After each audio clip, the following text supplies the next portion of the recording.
cardio. Take good care of your heart. And please, be careful with your heart. And pwede po ba mag-check up tayo? Alam nyo, bad heart, hindi lang po physical, but your bad heart, spiritual, if you have this 4H in your heart. Paki-check natin, ECG ha? Dapat matanggal yung bara na yan. The first H in your heart is hatred. Naku, pag may hatred sa heart, ang bigat-bigat ng puso. Ang daming acid. In this Mass, bigyan na natin kay Lord yung mga taong nakasakit sa atin. Bahala ka na, Lord. Bahala ka na sa kanila.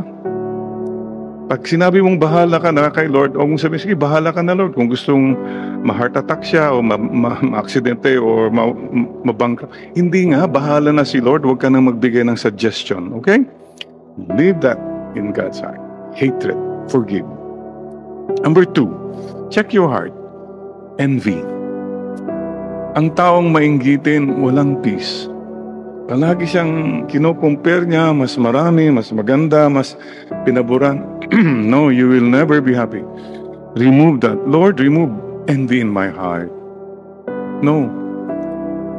You are God. You know everything. My happiness does not depend on what they have or do not have. May mga iba kasi natutuwa pa sila na mas maganda sila, mas marami sila kaysa sa iba. How insecure can we be? My greatest security is that God knows me and God knows what I need. And that's enough. I-offer na yung envy. A, from the word heart, anger. Yeah, it can happen na stress ka, palagi ka nagagalit. Ay, nako. And you're an angry person. High blood ka masyado. Mga kapatid, pray for peace.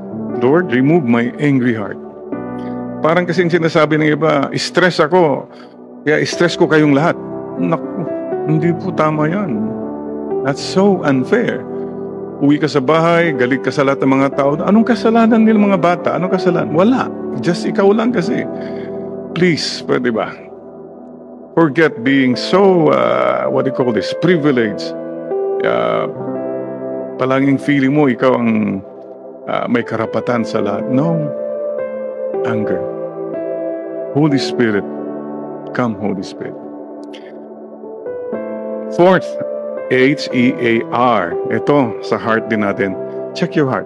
Resentments. Ano mga resentments? Mga tampo. Sama ng loob. Matampuhin ka ba? Ang tagal na yan. Buhat-buhat mo pa rin pagtatampo mo yan. Huwag na. Excess luggage na yan. Kung hindi ka napagbigyan, nasaktan ka, okay na yon. And hey Lord, bahala ka na. Hindi ko nabubuhatin itong hollow blocks na ito. You know why? Ikaw ang kawawa, kapatid. So ask the Lord, Lord, remove these resentments in my heart. And please, mga kapatid, maybe lang, maybe ha? Baka mayroon po sa atin nagtatampo na rin kay Lord. Maybe you don't even acknowledge it, but many of us saying, Lord, bakit ganun? Mabait pa naman ako. Bakit ang dami akong trials? Wala akong promotion. Ang dami. Kapatid, please remember this. Your greatest ally is the Lord. Ang pinakamalaking matatag na kakampi mo sa buhay ay ang Panginoon. Huwag kang bibitaw sa Kanya. No matter what, kapit to the Lord. Please, let the Lord tell you again, anak, I have never and I will never abandon you. I will always be with you. Yes, Lord. No more resentments. And finally, letter T, yung timidity of heart. Timid, yung you could have done something good, hindi na lang, nakakaya eh.